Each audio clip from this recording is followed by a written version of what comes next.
आप एक नदी को कैसे डिफाइन करेंगे? अगर मैं आपसे ये सवाल पूछूं तो शायद आप कहेंगे गंगा, जमुना, सरस्वती, नाम लेके आप उसको डिफाइन करने की कोशिश करेंगे, पर ये ठीक नहीं है। इसी प्रकार से अगर मैं आपसे पूछूं कि आप एक इंसान को किस चीज़ से डिफाइन करेंगे, तो क्या आप बता पाएंगे? तो आज हम इसी बात को पता करेंगे कि एक इंसान को और एक नदी को क्या चीज़ डिफाइन करती है। दोनों को डिफाइन करने के लिए केवल एक ही शब्द काफ़ी है और वो है फ्लो। नदी आखिरकार है क्या?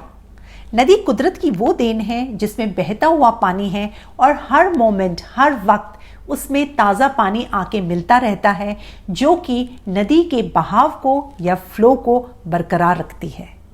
नदी की खूबसूरती ही उसके पानी के बहाव में है। अगर पानी का बहाव नहीं होगा तो नदी की ना तो खूबसूरती रह जाएगी और ना ही उसकी फ्रेशनेस रह जाएगी। इसी प्रकार इंसान को भी जो चीज़ डिफाइन करती है वो है उसका बहाव या उसका फ्लो। आज वो इंसान किस फ्लो में है, यही उसको डिफाइन करते हैं। फ्लो यहाँ पे हम एक डिफरेंट नज़रिए से देखेंगे। फ्लो का मतलब है क्या स्टेट ऑफ माइंड है। किसी भी कार्य को करते वक्त, किसी भी काम को करते वक्त आपका क्या स्टेट ऑफ माइंड है। आप कितना इनग्रॉस्ड हो जाते हैं उस कार्य को करने में कि आपको समय का पता ही नहीं चलता। आप एक फ्लो में उस कार्य को करते हुए चले जाते हैं। आप टाइम को इस प्रकार से डिस्टॉर्ट कर देते हैं कि आपको किसी और चीज़ में कोई इंटरेस्ट नहीं रह जाता और आप कितना समय उस कार्य को करने में निकाल देते हैं कि आपको पता ही नहीं चलता। क्या आपने कभी ऋषि, योगी, मुनियों को मेडिटेशन करते हुए देखा है? वो कितना समय मेडिटेशन में निकाल देते हैं, उनको इस बात का पता ही नहीं चलता। इसी प्रकार से कुछ विद्यार्थी जो स्टडीज़ में बहुत इंटरेस्टेड होते हैं या प्लेयर्स जो अपने गेम में बहुत इंटरेस्टेड होते हैं, उनका समय कैसे अपना इस कार्य को करने में निकल जाता है, उन्हें इस बात का होश ही नहीं रहता। यही एक फ्लो है जो इंसान को डिस्क्राइब करता है या डिफाइन करता है। अगर हम अपनी ज़िंदगी को सही तरीके से डिफाइन करना चाहते हैं और आज ही करना चाहते हैं तो हमें सबसे पहले आइडेंटिफाई करना होगा कि हमें अपनी ज़िंदगी का फ़्लो कहाँ से मिल रहा है।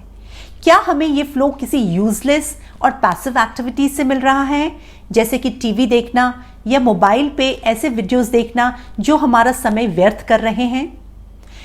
इस वक्त भी हमें फ़्लो मिल रहा है, पर ये एक नेगेटिव फ़्लो है।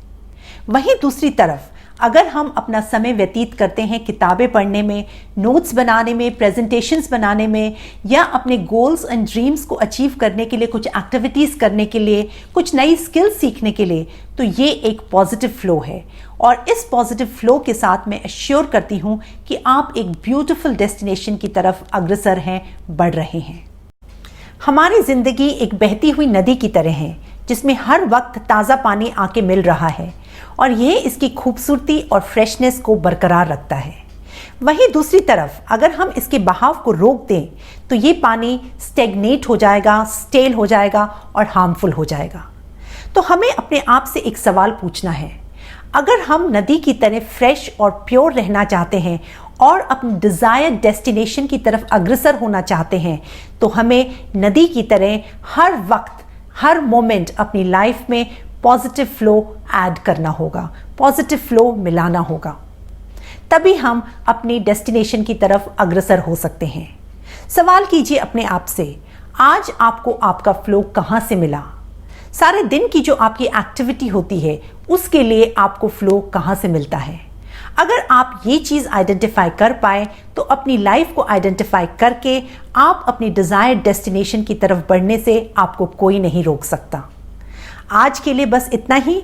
अगर कहीं पर भी आप मेरे वीडियो से ज़रा भी इंस्पायर हुए हैं तो प्लीज़ लाइक कीजिए, कमेंट कीजिए, शेयर कीजिए और मेरे चैनल को सब्सक्राइब कीजिए। और हाँ, बेल आइकन को दबाना ना भूलिए, आगे आने वाले वीडियोस के लिए आपको नोटिफिकेशन मिलती रहेगी। आज के लिए बस इतना ही। धन्यवाद, नमस्कार।